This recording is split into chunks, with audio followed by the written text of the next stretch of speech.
اللهم صل على سيدنا ونبينا ومولانا محمد وبارك وسلم وإن كنتم في ريب مما نزلنا على عبدنا فاتوا بسورة من مثله. اس بات الوہیت کے بعد اس بات نبوت کا بیان ہے اور اس کی حجت قرآن ہے کہ اگر تمہیں اس میں کچھ شک ہے جو ہم نے اپنے بندے پر اتارا تو اسی کے مثل کوئی سورہ لے آؤ. وَدُعُوا شُهَدَاءَكُم مِّن دُونِ اللَّهِ إِن كُنتُمْ صَادِقِينَ، اور اللہ کے سوا اپنے شہیدوں کو بلا لو اگر تم سچے ہو. اب یہاں من مثلی ترکیب میں کیا واقع ہے، اس کو بتا کہ یہ سورہ کی صفت ہے، یعنی بصورت کائنۃ من مثلی، ایسی سورہ جو اسی کے مثل ہو. تو مطلق سورہ لانے کا مطالبہ نہیں ہے، بلکہ ایسی سورہ جو قرآن کے مماثل ہو، بلاغت میں، نظم میں، غیب کی خبر دینے میں. اب یہاں من مثلی میں ضمیر ما نزلنا کے لیے ہے کہ جو ہم نے نازل کیا اس کے مثل کوئی سورہ لاؤ، اور من تبعیض کا ہوگا یا تبیین کا ہوگا. تو بصورتن یہ مبہم ہے، تو من مثلی سے اس کا بیان ہے کوئی سورہ لا جو اس کے مثل ہے، تو من بیانیہ ہوگا. اور من تبعیض کا ہونے کا کیا مطلب، تو وہ یہ ہے کہ قرآن کا مثل فرض کیا جائے تو اس مثل مفروض کا وہ سورہ بعض ہو، تب من تبعیضیہ ہو جائے گا. یہ مطلب نہیں ہے کہ قرآن کا مثل موجود ہے، اگر مثل موجود ہوتا ہے تو پھر تحدی کیا اور لانے کا مطالبہ کیا. مطلب یہ کہ اس کا مثل جو تم مانتے ہو یا جو بھی تم مانو تو اسی مثل مفروض سے ایک حصہ لے آؤ. اچھا، من زائدہ جو ہے جمہور کے نزدیک صرف کلام غیر موجب میں آتا ہے.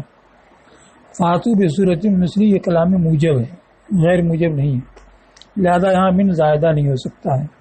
لیکن اخفش کے نزدیک من زائدہ کلام موجب میں بھی آ سکتا ہے، تو ان کے یہاں زائدہ بھی ہو سکتا ہے.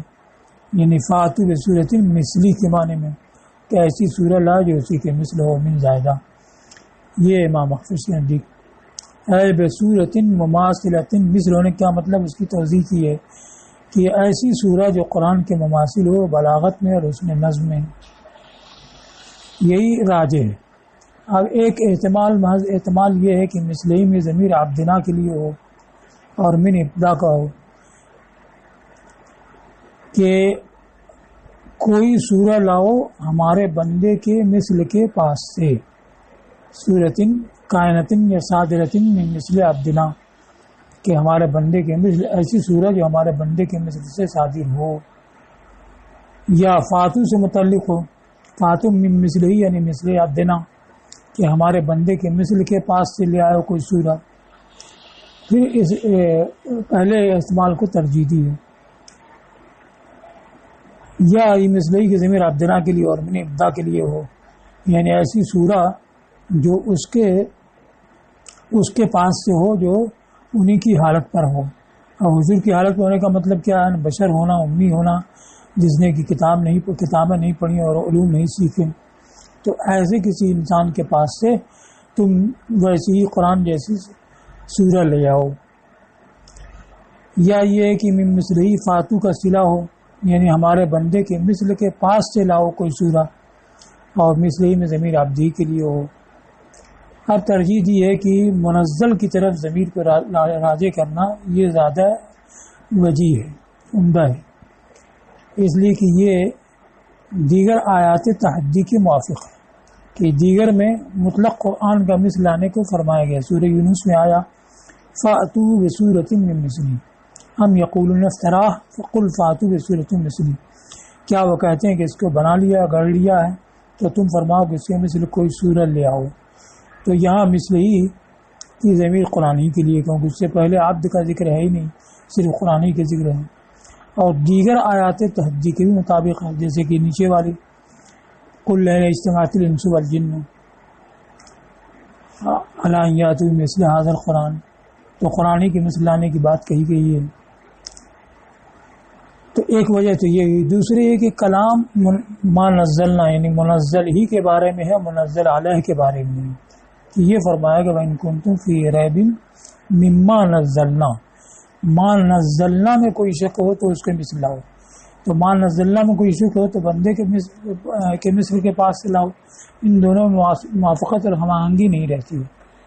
جب کلام ما نزلنا کے بارے میں تو یہ ہوگا کہ منزل کے بارے میں شک ہے تو منزل کا مثل لاؤ، اور اس لیے کہ کلام اسی منزل کے بارے میں منزل علیہ کے بارے میں نہیں، تو حق کلام یہ ہے کہ وہ اس سے جدا نہ ہو تاکہ ترتیب اور نظم ہم آہنگ ہو. تیسری وجہ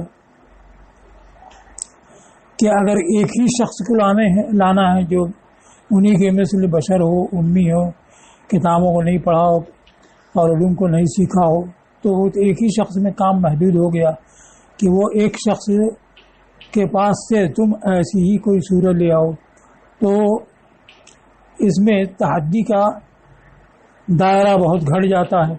اور اس میں کہ سارے عرب سے، سارے جن غفیر سے یہ خطاب کیا گا کہ تم سب مل کر کے معاون مددگار مزید بلا کر کے اس کا مثل لاؤ، تو اس میں تحدی بہت بڑی ہوئی ہے.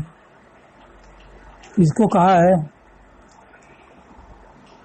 تیسری وجہ کہ جمع غفیر سے خطاب کرنا اس بات کا کہ ان یاتوا بمثل ما آتا بھی واحد من ابناء جلدتہم ابلغوا فی التحدی. جمع غفیر سے خطاب کرنا کہ اسی کی مثل لائیں جو ان کے ابناء جنس میں ایک لایا، یہ تحدی میں زیادہ مبالغہ رکھتا ہے بنسبت اس کے کہ ان سے کہا جائے کہ لیاتے بنحو ما آتا بھی ھذا آخر مثلہ، یہ جیسا لے آیا ہے ویسا ہی اس کے مثل شخص لائے. تو اب اس میں کیا ہوا کہ ساری تعدی ایک شخص میں منحصر ہو گئی کہ ایک شخص جو انہی کے مثل ہو وہ اس کے مثل سورہ تیار کرے اور تم اس کو لے آؤ. تو جمع غفیر کا کام کیا ہوا؟ اس آدمی کو برانگیختہ کرنا کہ تم ایسی سورہ بناؤ اور پھر اس کو لے کر کے آنا. اور پہلے میں جبکہ یہ ہو کہ سب سے کہا جائے کہ تم یکجا یا الگ الگ معاون مددگار سب کو لے کر کے یا تنہا اس کے مثل کوئی لاؤ، تو ہر ایک کو تحدی ہوئی. چوتھی یہ کہ وَلِأَنَّهُ مُعْجِزٌ فِي نَفْسِهِ، قرآن فی نفسی موجز ہے اور حضور صلی اللہ علیہ وسلم کی طرف نسبت کرتے ہوئے نہیں. اس لیے ارشاد ہے تم فرماؤ کہ اگر انس اور جن سب اکٹھا ہو جائیں اس بات پر کہ اس قرآن کا مثل لائیں تو اس کے مثل نہیں لا سکیں گے. پانچویں یہ کہ اگر یہ قید لگا دی جائے کہ انہی کے مثل اس کے پاس سے کوئی سورہ لاؤ، تو اس میں وہم کیا ہوگا کہ جو ان کے مثل نہ ہو یا بہت کتابیں پڑھی ہوں، علوم سیکھے ہوں، تو وہ ایسی سورہ بنا سکتا ہے. حالانکہ ایسا نہیں، کوئی بھی نہیں بنا سکتا ہے. تو اس لیے بھی کہ اس کا عبداللہ کی طرف راجع کرنا وہم پیدا کرتا ہے اس بات کا کہ اس کا صادر ہونا ممکن ہے ایسے سے جو ان کی صفت پر نہ ہو. چھٹی وجہ یہ کہ باری تعالیٰ کے ارشاد وَادْعُوا شُهَدَاءَکُم مِّن دُونِ اللَّہِ اس سے مناسبت نہیں رکھتا ہے، کیونکہ اگر ایک ہی شخص کو اس کا مثل بنانا ہے تو باقی سب کو بلانے کی حاجت ہی نہیں. اور یہاں فرمایا جائے کہ اپنے تمام مددگاروں کو اللہ کے سوا بلا لو. یہ اس بات کا حکم ہے کہ وہ مدد حاصل کریں بِكُلِّ مَن يَنصُرُهُمْ وَيُعِينُهُمْ، ہر اس سے جو ان کی مدد اور اعانت کرے. اب یہاں پر شہداءکم من دون اللہ ہے، شہید کی جمع ہے شہداء. شہید کا معنی کیا ہے، دونے کا معنی کیا ہے، پھر من جو ہے یہ کس سے متعلق ہے اس کو بیان کیا کہ شہداء یہ شہید کی جمع ہے. شہید کا معنی حاضر. ایک تو یہ کہ شہدہ شہیدن ہوتا ہے، اس کا معنی حاضر ہونا، اسی سے شاہد و غائب ہے، غائب کا مقابل. دوسرا یہ کہ شہدہ شہادتاً گواہی دینا ہو، تو اس سے شہید کا معنی قائم بالشہادہ گواہی کو ادا کرنے والا. تیسرا شاہد کا معنی ناصر و مددگار. چوتھا شاہد کا معنی امام اور پیشوا. اب امام کو شہید کیوں کہا جاتا ہے، اس میں کچھ ابہام ہے، اس لیے اس کو بیان کیا. اور باقی حاضر ہے تو حضور سے بنا ہی ایسے یا قائم بھی شہادہ ہے تو اس میں شہادت کا معنی موجودی ہے. اور ناصر و مددگار جو ہوگا تو منصور کے ساتھ موجود ہی ہوگا. تو ان سب میں حضور کا معنی ظاہر ہے، اس لیے اس کی وضاحت نہیں تھی. چوتھا امام بمانا پیشوا اور بمانا حاضر، ان دونوں میں کیا مناسبت ہے، تو اس کو کہا کہ وَكَأَنَّهُ سُمِّيَ بِهِ، اور گویا کہ امام کو اس سے یعنی شہید سے موسوم کیا گیا اس لیے کہ وہ لأنه يحضر النوادی و یبرم بمحضره الامور. نادی کی جمع ہے نوادی. نادی کہتے ہیں محفل کو، اور ابرام کو مانا پختہ کرنا، اس لیے کہ وہ محفلوں میں حاضر ہوتا ہے اور اس کی موجودگی میں معاملات کو پختہ کیا جاتا ہے، قطع کیا جاتا ہے. اس لیے کہ یہ لفظ شہید کی ترکیب حضور کے لیے ہے. حضور یا تو ذات ہو جیسے کہ ناصر اور امام اور حاضر میں، یا تصور کے ذریعے ہو جیسے کہ شاہد میں، کہ شہادت دینے والا بر وقت تو حاضر نہیں ہے لیکن حاضر ہونے کا تصور کر کے بیان کرتا ہے. اور اسی سے اللہ کی راہ میں قتل کیے جانے والے کو شہید کہا گیا، اس لیے حضرہ ماکان ارجو، اس لیے کہ وہ اس پر حاضر ہو گیا جس کی امید رکھتا تھا. تو شہید مانا شاہد ہوا، یا شہید مانا مشہود ہو، فعیل مانا مفعول کے بھی آتا ہے. تو اس کے لحاظ سے کہا یا ملائکہ اس کے پاس حاضر ہو گئے. ہر لفظ دونا آیا من دون اللہ، تو دونا کا مطلق معنی بیان کیا کہ دونا کا معنی ہے ادنا مکانی من الشیء، شے سے قریب تر جگہ، اور قریب تر ہونے کے ساتھ تھوڑی پست بھی ہونا چاہیے. تو جب بہت قریب ہو اور تھوڑی پست ہو تو وہاں پر دونا بولتے ہیں کہ حاضر مکان و دون ہو، یعنی اس کے قریب بھی ہو، اس سے تھوڑا نیچا بھی ہے. اسی سے تدوین الکتب، کتابوں کو جمع کرنا، لأنہ ادناء البعض من البعض، اس میں کہ یہ جمع کرنے میں بعض کو بعض سے قریب کرنا ہوتا ہے. اور دون کا ہاذا بولتے ہیں، یعنی خود ہو من ادنا مکان من کا، دون اس میں فعل، یعنی اس کو اپنے سے قریب تر جگہ سے لے لو. تو پہلا معنی تو یہ ہوا ادنا مکان من الشیء، کسی چیز سے تھوڑے قریب تر اور تھوڑی نیچی جگہ.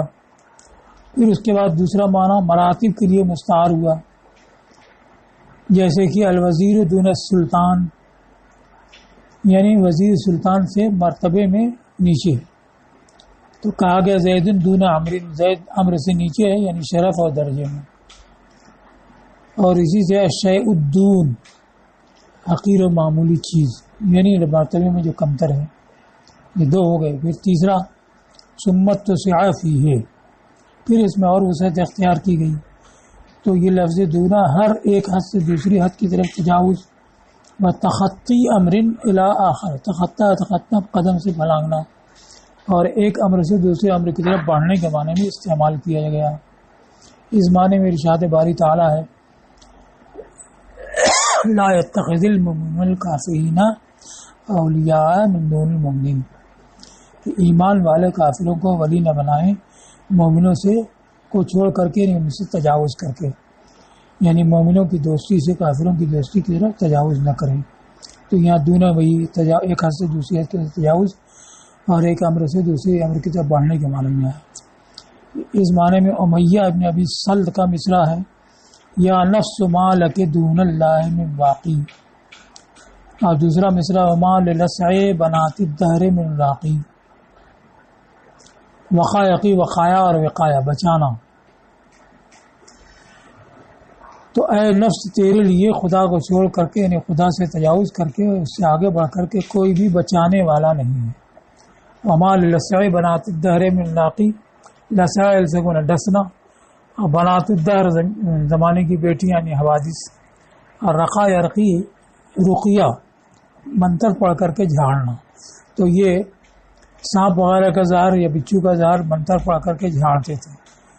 تو اس پر یہ کہا ہے کہ خیر سانپ بچھو کا منتر، تو سانپ بچھو کا زہر تو منتر پڑھ کے جھاڑا سکتا ہے، لیکن زمانے کے حوادث کے ڈسنے پر کوئی منتر پڑھ کر کے جھاڑنے والا نہیں. اس کو دوسرے میں نے کہا وما للسع بنات الدہر من راقی. تو مطلب یہ ہوا کہ اگر تم نے اللہ کی حمایت حفاظت تجاوز کر لیا تو پھر کوئی حمایت حفاظت کرنے والا نہیں ہوگا.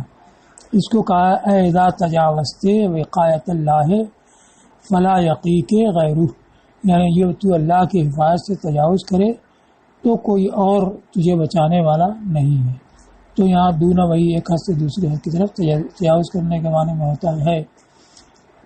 یہ تین معنی بیان کیا. اب یہاں پر کیا من کس سے متعلق ہے اس کو آگے بیان کیا.